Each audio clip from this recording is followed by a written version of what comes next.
Chine centrale, 1250 avant notre ère.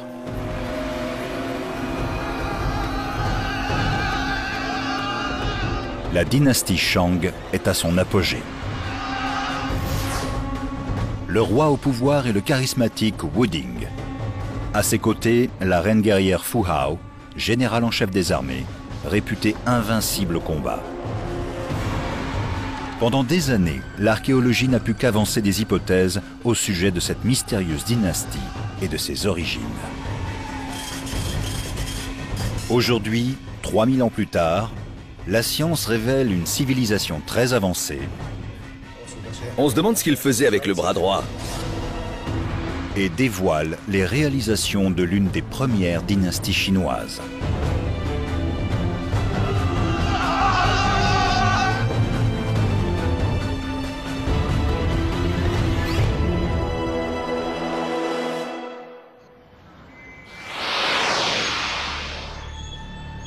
Anyang, en Chine, à 500 km au sud de Pékin.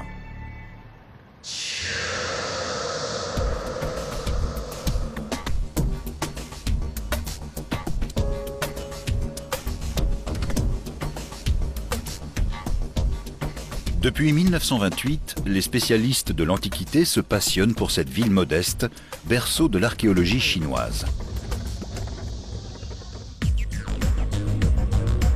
La fouille la plus longue jamais réalisée en Chine s'y déroule. 2009. Des archéologues du monde entier convergent vers Anyang. Leur mission ? Lever le mystère qui plane sur la dynastie Shang. L'histoire de la Chine regorge de récits pittoresques à leur sujet.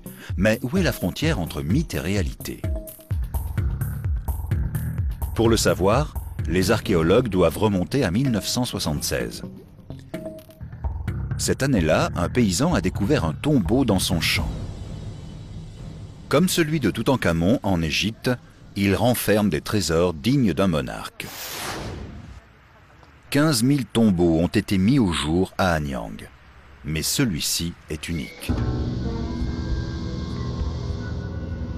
C'est la seule sépulture royale de l'époque des Shang qui n'a pas été pillée.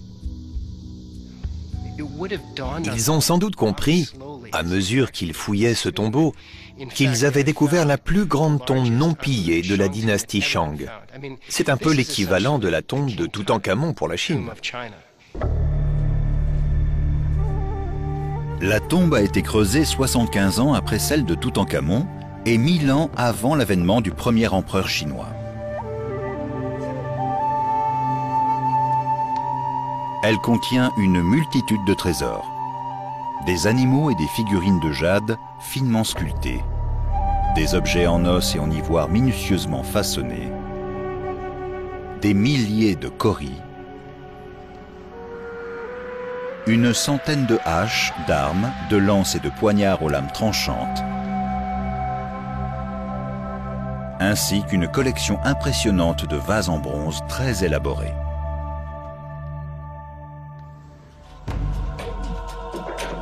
Il s'agit à l'évidence de la tombe d'un important chef militaire ou d'un prince richissime. Mais lorsque les archéologues déchiffrent le nom gravé sur certains bronzes, une surprise les attend. Ce tombeau est celui d'une femme, la légendaire Fu Hao. Elle aurait été l'une des 3 épouses principales du roi Wu Ding, qui en aurait compté jusqu'à 60. Fu Hao surpassait de loin les autres épouses de Wu Ding. On pourrait sans doute dire qu'elle était la favorite. Les Shang étaient perçus comme d'invincibles guerriers, ce que le contenu du tombeau de Fu Hao semble confirmer. Il y a une centaine d'armes différentes. Celle-ci est intéressante. C'est une sorte de mélange entre une hache d'armes et cette arme-là, plus pointue. On pouvait la brandir comme ça, ou bien d'une seule main, comme ceci, en tenant peut-être un bouclier dans l'autre. Donc, avec cette arme, on pouvait planter la lame dans le corps de l'ennemi, ou bien lui couper la tête. De nombreux objets indiquent que Fu Hao participait à des campagnes militaires. Ils témoignent de ses prouesses guerrières. Et la découverte d'une hache Yue en bronze laisse penser qu'elle était une femme de haut rang. Cette hache retrouvée dans le tombeau de Fu Hao est très célèbre. La lame mesure environ 30 cm de large. Je crois que c'est la plus grande hache Yue qu'on ait retrouvée à ce jour. Elle symbolise le prestige, et même sans doute le prestige militaire. Selon la légende, Fu Hao aurait été un grand chef militaire. Elle dirigeait les meilleurs généraux de Wuding. Elle aurait aussi levé une armée de 13 000 hommes pour combattre les Qiang, peuple ennemi des Shang.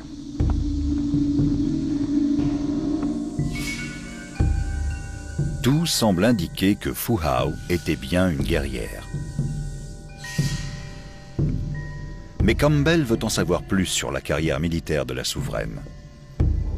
Un vestige rarissime de cette période historique lui sera d'une aide précieuse.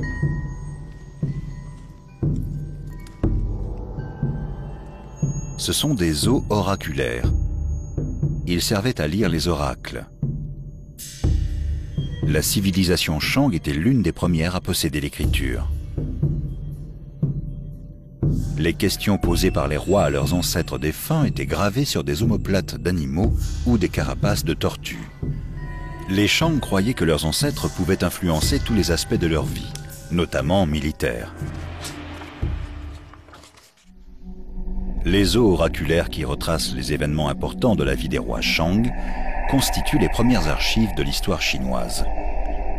Ces petits caractères sont aussi les prémices de l'écriture chinoise moderne. Ce système d'écriture est le plus ancien encore utilisé aujourd'hui. Sur les 200 000 os oraculaires retrouvés dans des fosses de stockage d'Anyang, environ 330 divinations concernent Fu Hao.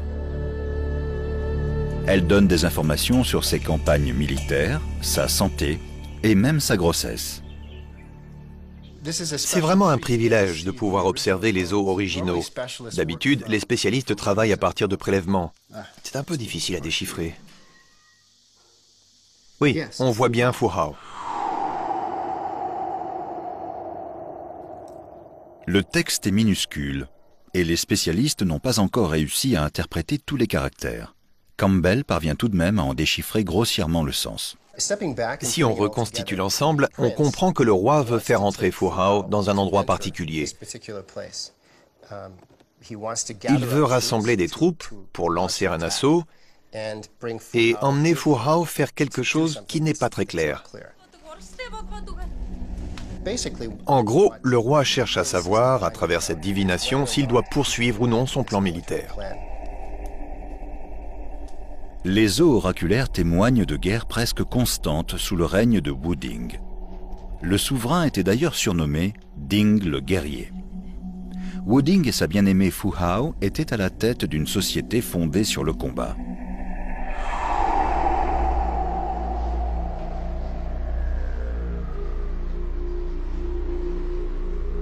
Une découverte macabre dans le tombeau de Fu Hao nous renseigne sur leurs pratiques.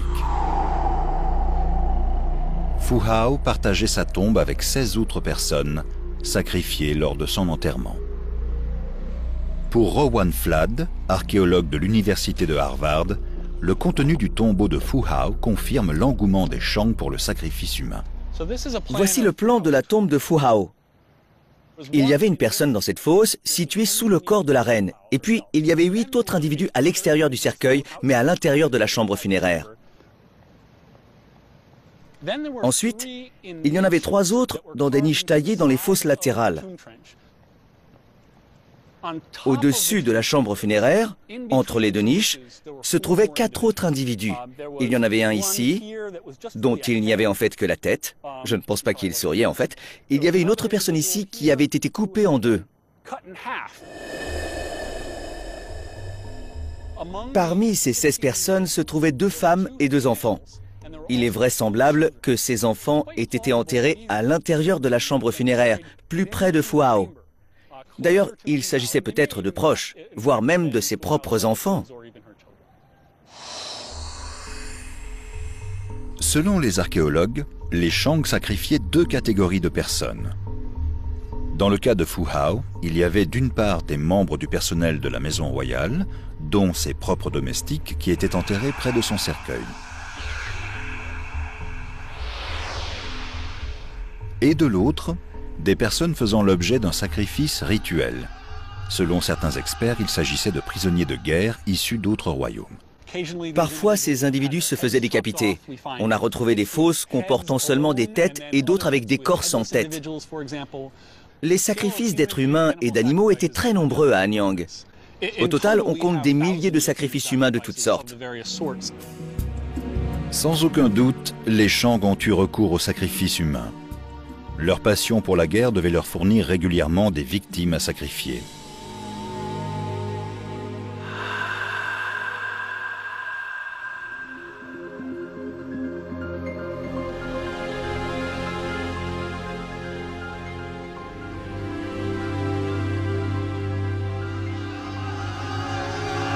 Mais les trésors retrouvés dans la tombe de la souveraine révèlent un aspect ignoré de cette dynastie.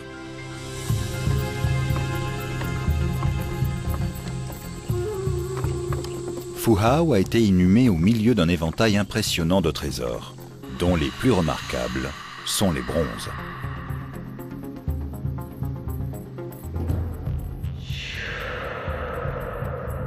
Près de 500 ont été exhumés de la tombe pour un poids de 1000. Ces objets ont été enterrés avec les défunts, c'est-à-dire qu'on les a retirés de la circulation. Leurs propriétaires voulaient donc pouvoir continuer à en profiter dans l'au-delà. Ce sont clairement des produits qui avaient une très grande valeur aux yeux de l'élite des Shang. Les Shang possédaient des techniques très avancées pour travailler le bronze. Pendant leur règne, la production de bronze en Chine a atteint un record.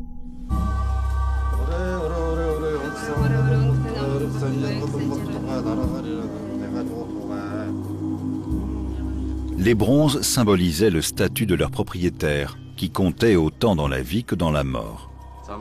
Fu Hao et Wu Ding les utilisaient lors de cérémonies. Ils faisaient des offrandes de nourriture et de vin à leurs ancêtres défunts, croyant qu'ils avaient besoin d'être nourris par les vivants. D'autres civilisations travaillaient l'or, dont ils garnissaient abondamment les tombeaux royaux. La Chine en possédait aussi, mais aucune trace d'or n'a été retrouvée dans le tombeau de Fu Hao. Il est intéressant de se demander pourquoi on ne trouve pas plus d'or quand on est en présence d'une société aussi riche, puissante et évoluée. Nos civilisations aiment l'or. C'est un métal rare qui brille et ne se ternit pas. Mais les Shang n'avaient pas forcément la même image de l'or que nous.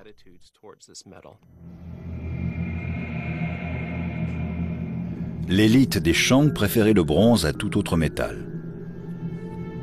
La taille des objets intrigue les archéologues.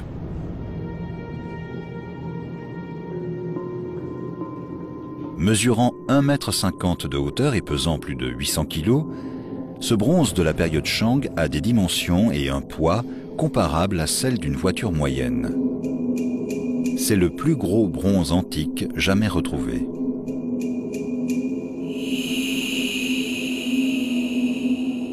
Fu Hao a été enterré avec près de 500 bronzes, dont un tiers étaient des vases rituels à vin.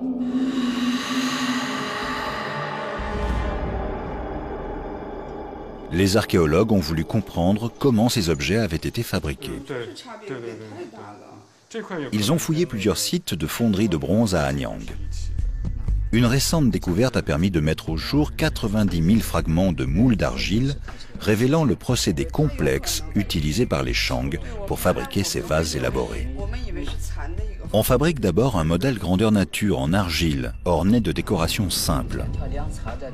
On applique une couche d'argile pour fabriquer un moule externe et on ajoute des détails raffinés, souvent des motifs ou des dessins d'animaux. Les Shang employaient la technique sophistiquée de fonte dans des moules segmentés.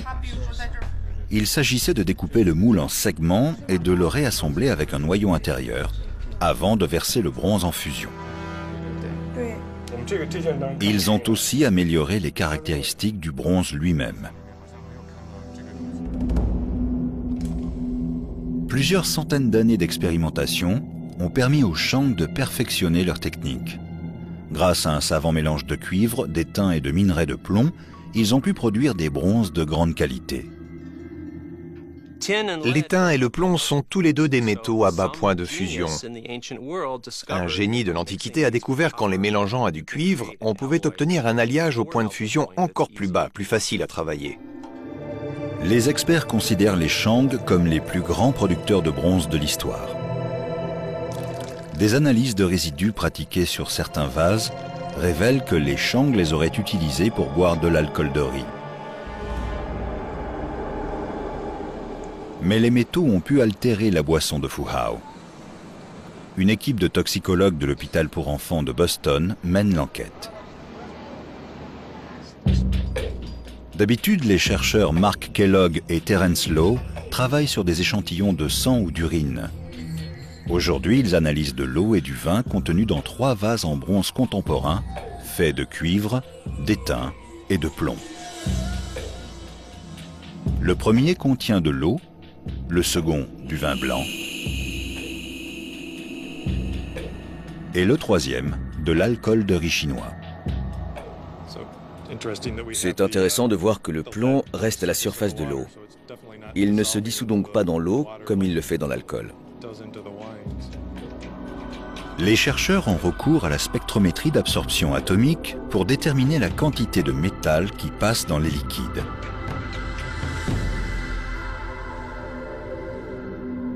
Ils s'intéressent en particulier au cas du plomb.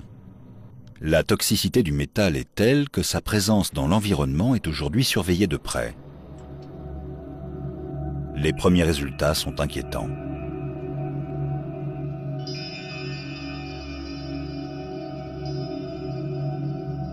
La forte acidité de l'alcool de riz cause des ravages. Au bout d'1 minute, la teneur en plomb du liquide a déjà atteint 2500 microgrammes par litre. Ce pic qu'on a ici montre une forte absorption et une teneur en plomb très élevée, toxique pour l'homme.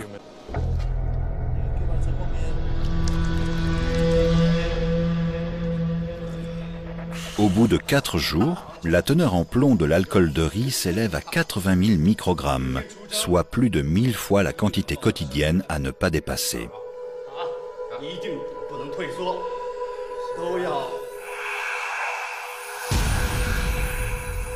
Les Shang consommaient donc un breuvage très toxique. C'est difficile d'imaginer que les Shang buvaient des boissons qui contenaient autant de plomb. Nous, on manipule ce métal avec des gants, on a peur d'y toucher. Et ensuite, on jettera le plomb utilisé selon un procédé bien particulier. Et les Shang n'étaient pas des buveurs occasionnels. Le grand nombre d'articles de bronze retrouvés à Anyang montre que boire était une activité essentielle dans le quotidien des Shang et explique sans doute pourquoi les dynasties suivantes les ont dépeints comme étant de gros buveurs. Le docteur Alan Wolf, médecin toxicologue, examine les résultats. 2590 microgrammes de plomb par litre en 1 minute à peine. C'est ahurissant. C'est incroyable. L'intoxication au plomb pourrait expliquer le nombre de morts prématurées chez les Shang. Une analyse de squelette a montré que les hommes vivaient en moyenne 35 ans et les femmes 30.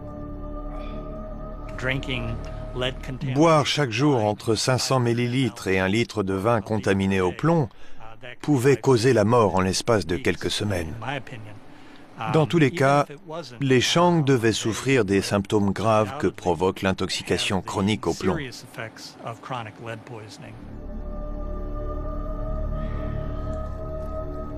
Le plomb est une neurotoxine capable d'altérer la personnalité et le comportement chez l'homme. À forte dose, il attaque le système nerveux central et peut provoquer des crises ou même un coma.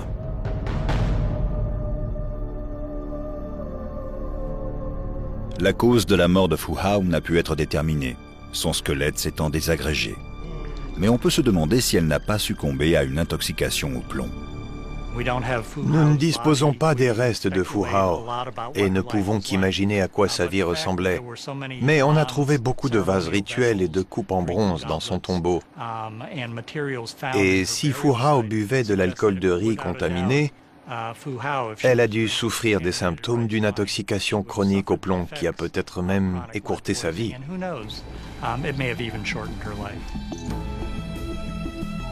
La passion des Shang pour le bronze leur a peut-être été fatale. En examinant les 1900 trésors du tombeau de Fu Hao, les archéologues sont parvenus à esquisser la personnalité de cette extraordinaire reine guerrière de l'Antiquité.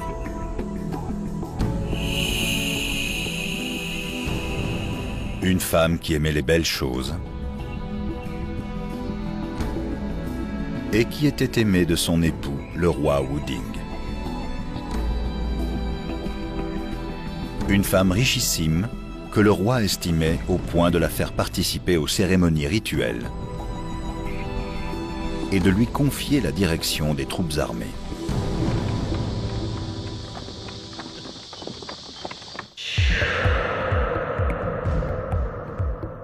Anyang, la capitale des Shang, est située dans la vallée du fleuve Jaune, à plus de 450 km au sud de Pékin.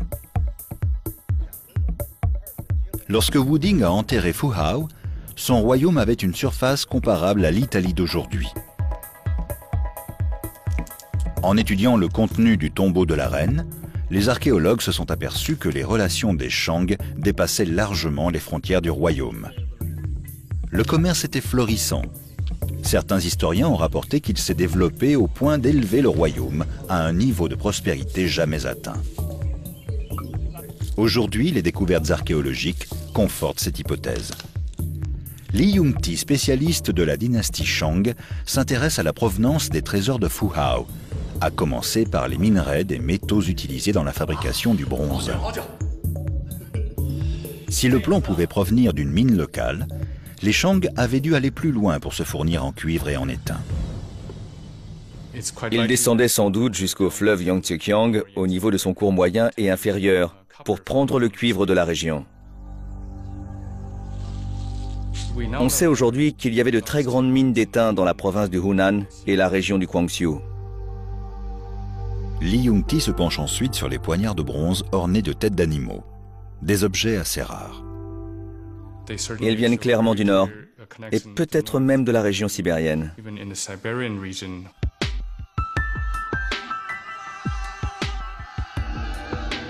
La présence de ces armes indiquerait donc que Fu Hao ou ses ancêtres seraient originaires des steppes de Mongolie, au nord. Un indice fascinant vient appuyer cette thèse. Les archéologues découvrent une minuscule tête d'argile, l'un des rares témoignages de l'aspect physique des Shang.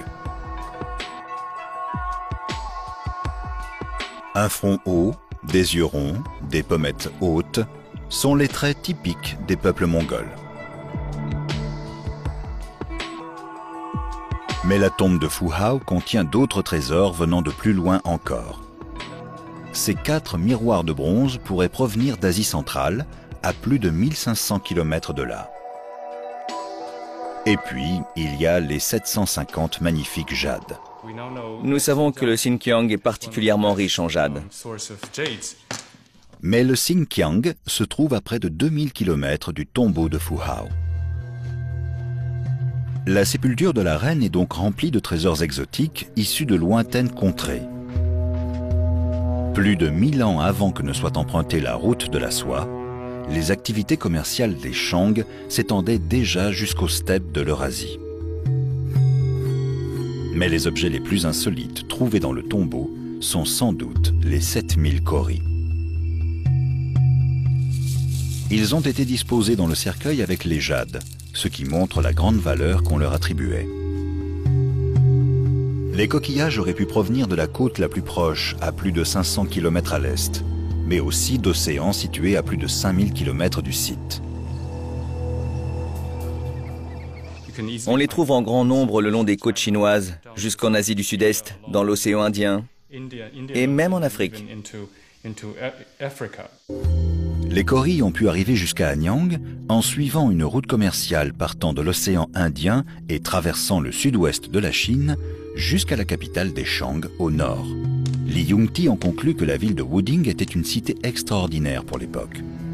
On oublie trop souvent que, bien que l'époque remonte à près de 3000 ans, Anyang était une métropole de l'âge du bronze qui utilisait des ressources venant des quatre coins de la Chine. Et même au-delà. Plus de 1000 ans avant l'établissement de l'Empire romain, le royaume de Wuding entretenait des relations commerciales avec des populations vivant à des milliers de kilomètres par-delà les plus hauts massifs montagneux et l'un des déserts les plus inhospitaliers de la planète.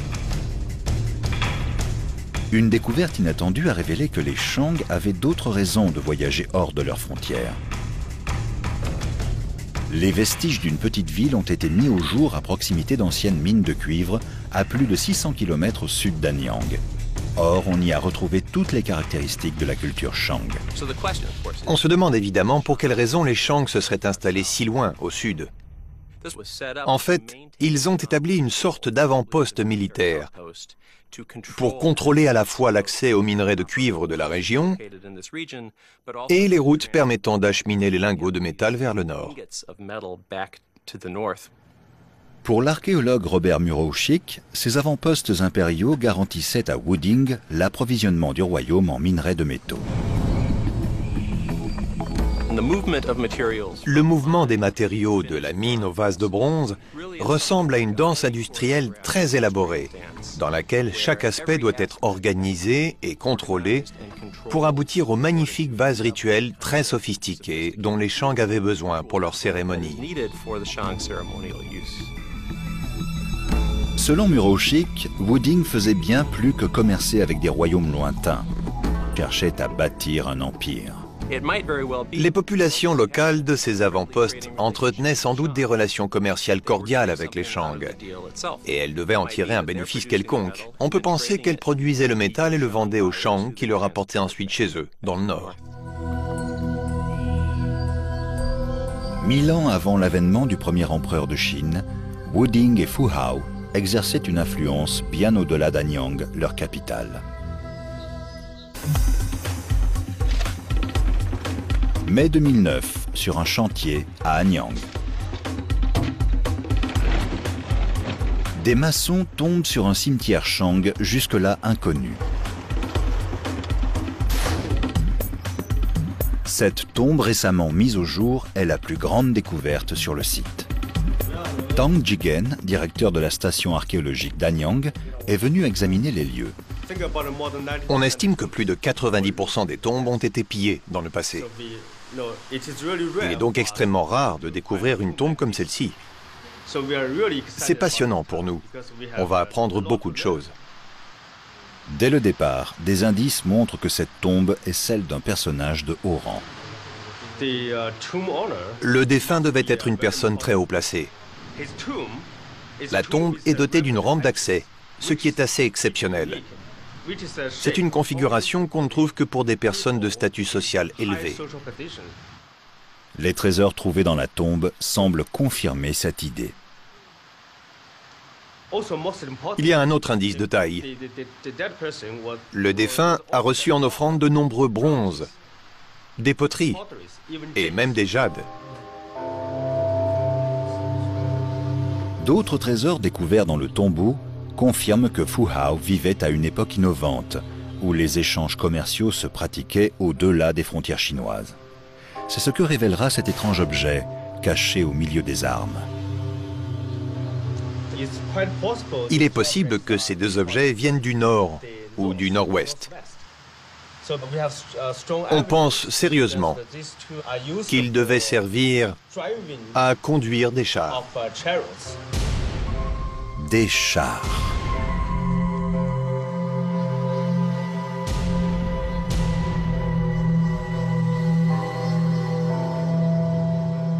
En fouillant les environs d'Anyang, les archéologues ont exhumé un grand nombre de ces merveilles. Des tombes à chars, datant de plus de 3000 ans, ont été mises au jour, chevaux et conducteurs compris. La structure de bois s'est désintégrée depuis longtemps.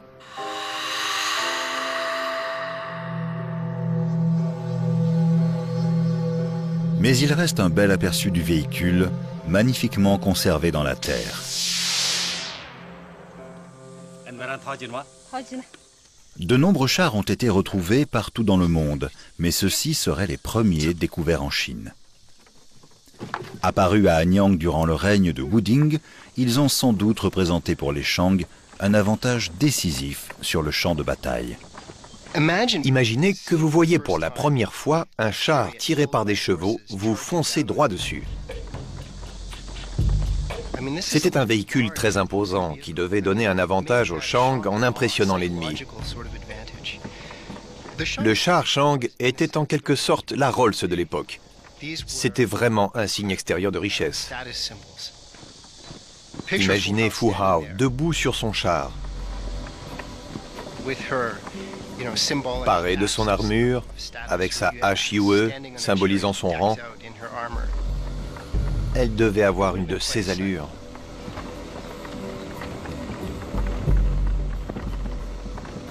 Le savoir-faire technique des Shang s'exerçait dans bien d'autres domaines que la fabrication du bronze. Mais curieusement, aucun char antérieur au règne de Wuding n'a été retrouvé en Chine. Alors, d'où venait-il? Rowan Flad, de l'université de Harvard, s'interroge d'abord sur la provenance des chevaux. Les chevaux ont d'abord été domestiqués dans la steppe eurasiatique occidentale, donc très loin à l'ouest d'Anyang, dans cette direction-là. Peut-être en Ukraine ou dans des régions un peu plus à l'est. Donc, les chevaux domestiques ont pu être introduits dans la région d'Anyang par ce corridor qu'on appelle la route de la soie du Nord.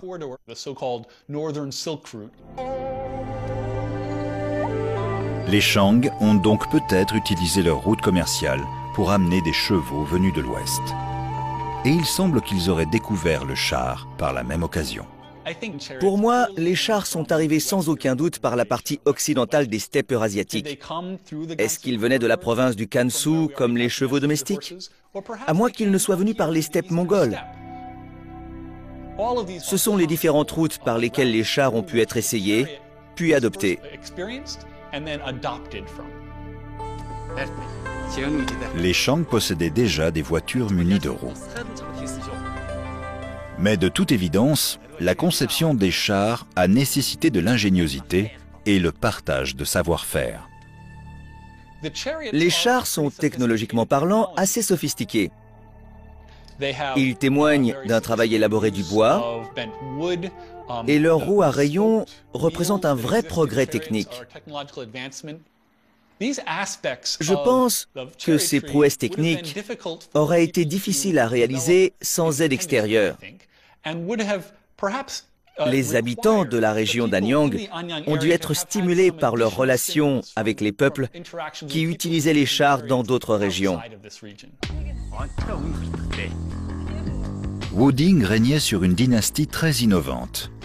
Les Shang étaient en avance, tant pour la fabrication des chars que des objets en bronze.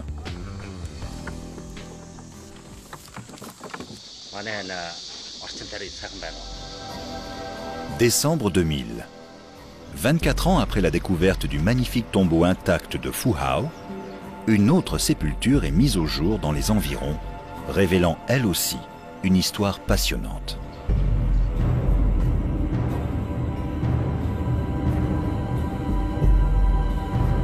D'emblée, cette tombe, appelée M54, est tout à fait extraordinaire. Alors que les restes de Fu Hao n'ont pas été retrouvés, ce tombeau renferme parmi toutes ses richesses le plus grand des trésors, le squelette de son occupant.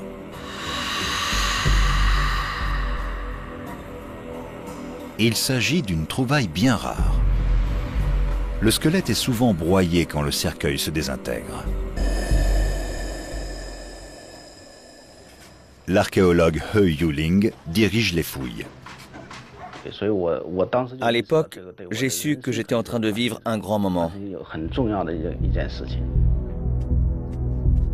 Les trouvailles se multiplient.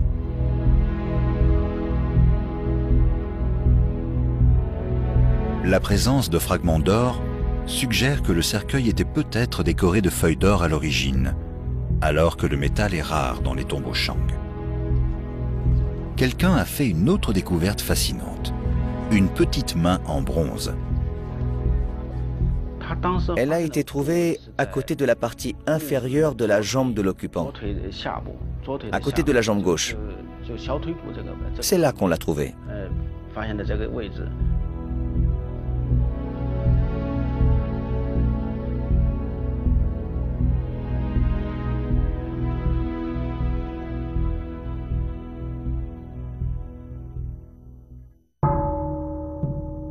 Comme Fu Hao, l'occupant de cette tombe a été inhumé avec de nombreuses armes en bronze. Certaines sont ornées des têtes d'animaux typiques du Grand Nord. D'autres portent un nom. Ya Chang. Les premières traces de la famille Chang ont été observées sur des os oraculaires et on en retrouve jusqu'à la dynastie Zhou à l'ouest. Ces découvertes montrent qu'il s'agit d'une famille très importante. Ya Chang a vécu sous le règne du fils de Wuding. Comme Fu Hao, c'était un guerrier et non des moindres. Vous avez ici la plupart des os. Les archéologues Jing Jichun et James Burton tentent d'élucider les circonstances de sa mort. Curieusement, la dépouille de Ya Chang était entourée de grains de poivre, dont certains sont enfoncés dans les os.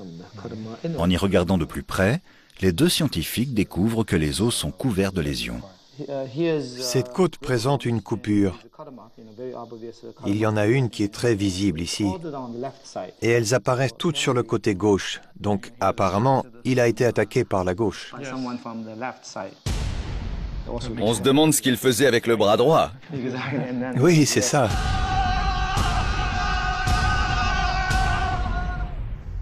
La fêlure profonde du fémur de Ya Chang témoigne d'une autre blessure grave. Mais les deux archéologues trouvent la trace d'une lésion plus importante encore que toutes les autres. L'os de sa hanche porte la marque d'un coup très violent, provenant sans doute d'une hache d'arme. On pense que l'infection de la plaie lui a été fatale. Ces blessures sont sans doute celles qui ont causé sa mort. Il était donc sûrement en plein combat quand on l'a frappé. Tout à fait.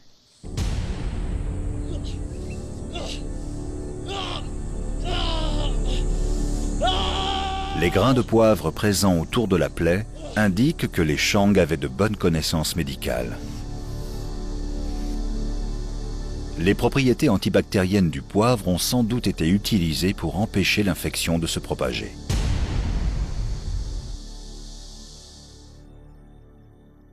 Comme Fu Hao, Ya Chang a été inhumé avec des victimes sacrifiées. 9 d'entre elles seraient des prisonniers de guerre, a priori issus des régions voisines.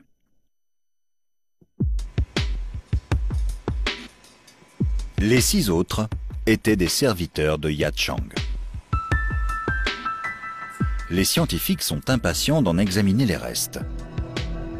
Pour la première fois, ils vont pouvoir établir les origines ethniques des Chang.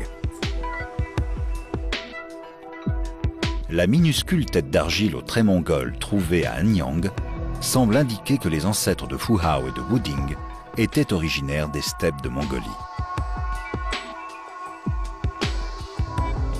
La dentition de Ya Chang et des victimes sacrifiées vont peut-être fournir des éléments concrets, puisque nos dents portent la trace des minéraux du sol de notre région d'origine. La composition chimique des os change. Ils se modifient en fonction du régime alimentaire, ils grandissent, ce qui n'est pas le cas des dents. Les éléments chimiques de l'environnement de notre enfance restent présents dans nos dents à vie. Cette signature chimique est le rapport entre 2 isotopes de l'élément strontium, un métal terreux. Présent dans la roche, il s'infiltre dans le sol sous l'effet des intempéries. Il remonte ensuite la chaîne alimentaire, passant des plantes aux animaux, puis aux hommes, s'insinuant dans les os et les dents. C'est ici, à l'Université de Caroline du Nord, que les archéologues envoient les échantillons à analyser.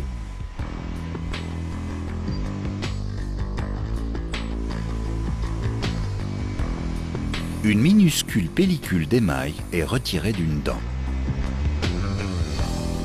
L'analyse se fait au moyen d'un spectromètre de masse, une machine ultra sophistiquée. L'appareil mesure les différences infimes existant entre les ratios, mesurés en général jusqu'à la 5e décimale. Les informations tirées peuvent apporter beaucoup aux archéologues.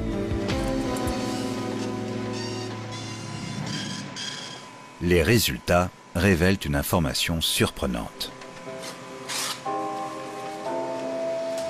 Les premières données nous ont appris le contraire de ce qu'on attendait. Voici le résultat de l'analyse du strontium. Jing a tiré un graphique à partir des données obtenues. La zone horizontale striée de traits rouges représente le signal du strontium local. Les barres bleues sont les personnes victimes de sacrifices rituels. Les analyses les classent parmi les personnes originaires de la région. La science vient donc infirmer toutes les hypothèses existantes. Ces victimes n'étaient pas des prisonniers de guerre comme tout le monde le pensait, mais des habitants de la région. C'est tout à fait fascinant parce que ça va à l'encontre de l'hypothèse classique selon laquelle les victimes de sacrifices rituels sont des prisonniers de guerre. Quant aux serviteurs sacrifiés employés au service de l'occupant de la tombe, on pensait qu'ils étaient nés dans la région. Mais là encore, les résultats ont de quoi surprendre. Les barres jaunes représentent les serviteurs. Or, elles dépassent largement la zone de strontium correspondant à la région. Ce sont donc eux, les étrangers. Ils sont sans doute nés ailleurs. Les résultats sont très dispersés, ce qui suggère que les serviteurs de Yatchang venaient des 4 coins de la Chine. 3 sur 6 venaient sans doute du nord. Quant à Yatchang, c'était un étranger lui aussi. Le signal de strontium de ses dents est le plus fort de tous. Curieusement, Yatchang n'a pas la même origine que tous ses serviteurs. C'était une grande surprise quand Jing nous a appris que le signal de Yatchang était le plus éloigné de tous de la zone de strontium locale. Ma première réaction a été de dire « c'est presque trop beau !» Les archéologues veulent en savoir plus. S'il n'était pas d'Anyang, d'où Yatchang pouvait-il bien venir? Les armes à tête d'animaux pouvaient laisser croire qu'il était originaire de Mongolie ou même de Sibérie. Pour tenter de résoudre ce mystère, on analyse des isotopes d'oxygène présents dans son émail dentaire. L'eau est constituée d'hydrogène et d'atomes d'oxygène lourds et légers. À mesure que la pluie se déplace des côtes vers l'intérieur des terres, l'oxygène lourd tombe de l'atmosphère et l'eau s'allège. De tous les échantillons dentaires qu'on a mesurés, le sien est celui dont l'oxygène est le plus lourd, ce qui indiquerait qu'il habitait plus près de la mer, donc peut-être dans le sud-est. Yatchang était donc un homme du sud. Les scientifiques n'ont pas encore trouvé le lieu exact de sa naissance, mais il semblerait qu'il soit situé près de la ville chinoise de Qinyang, à plus de 400 km de là. C'est une vraie révélation. Anyang était donc une ville cosmopolite. Des étrangers importants comme Yatchang trouvaient dans la capitale Shang une ville d'accueil.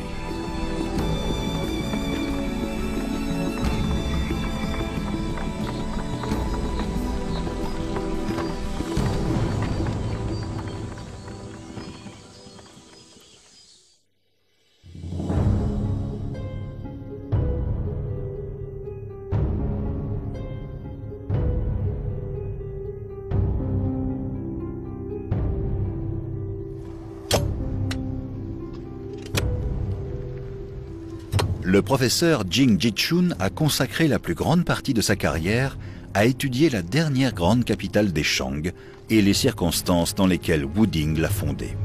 Ses recherches l'ont conduit à une nouvelle hypothèse fascinante sur la cité. En creusant le sol, des scientifiques ont pu établir les frontières extérieures de la cité de l'âge du bronze qui s'élevait ici il y a 3000 ans. Jing et son équipe prélèvent des carottes à la recherche de terre damée. Si on la laisse sécher pendant une demi-heure, elle devient dure comme de la brique. On peut vraiment la casser. Une terre très compacte témoigne de la présence de fondations de temples, de palais et même de tombes. Avec une surface de 30 km², Anyang était l'une des plus grandes villes de l'âge du bronze. Mais la ville n'était pas la première capitale des Shang. En 1999, l'équipe a mis au jour une autre ville, capitale antérieure des Shang, située de l'autre côté du fleuve. Tout à coup, il y a eu cette autre ville. Donc évidemment, il y avait beaucoup de frustration qui s'exprimait de diverses façons. Certains ont même mis en doute l'authenticité de cette découverte. Jing a baptisé cette ville disparue Wanbei.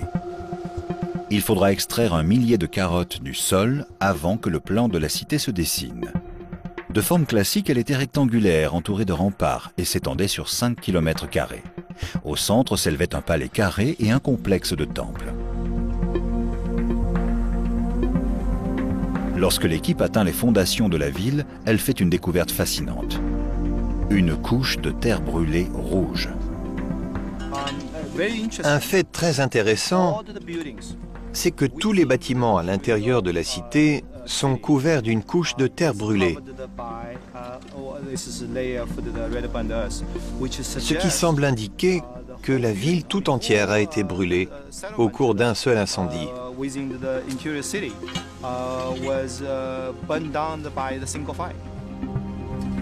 Chose étonnante, en examinant les carottes, l'équipe n'a retrouvé aucune trace de vie humaine. Jing en déduit que l'incendie était volontaire. Ceux qui ont construit cette ville ont décidé pour une raison ou pour une autre de s'installer ailleurs. Ils ont allumé un incendie parce qu'ils ne voulaient rien laisser. C'est une histoire passionnante.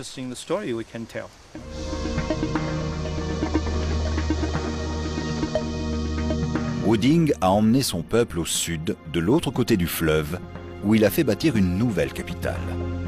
La ville dans laquelle il a vécu avec Fu Hao était unique. Elle ne ressemblait en rien aux cités chinoises antiques qui ont précédé ou suivi Anyang. Wuding a érigé une capitale à l'architecture originale, dépourvue d'enceintes, moins rectiligne et plus organique. Les ossements et dents retrouvés, à l'instar de l'exemple de Yatchang, montrent que la population était composée de groupes ethniques divers. Jing en déduit que Wuding était un visionnaire qui a créé une ville riche et cosmopolite, grouillant d'activités. Mais selon lui, plus de 30 ans après la mort du souverain, Anyang s'était radicalement transformée.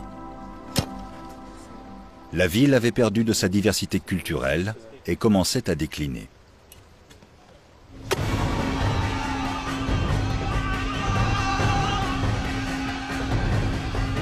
Saisissant cette opportunité, les Zhou, venus de l'ouest, voisins et adversaires des Shang, se sont emparés d'Anyang.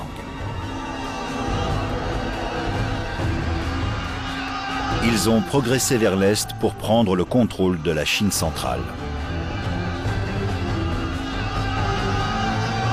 Le règne des Shang, qui avait duré plus de 500 ans, s'est alors achevé.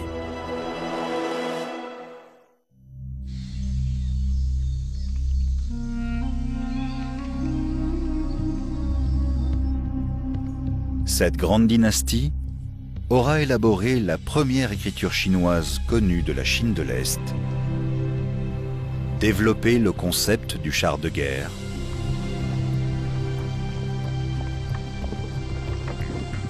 et porté l'art du bronze à son apogée.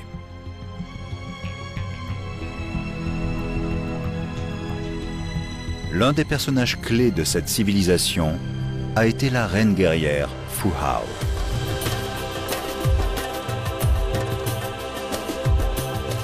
Un travail de recherche archéologique minutieux a révélé en elle l'une des femmes les plus fascinantes du monde antique. Et son époux, le roi Wuding, apparaît comme l'une des figures les plus novatrices de l'histoire sur le plan culturel.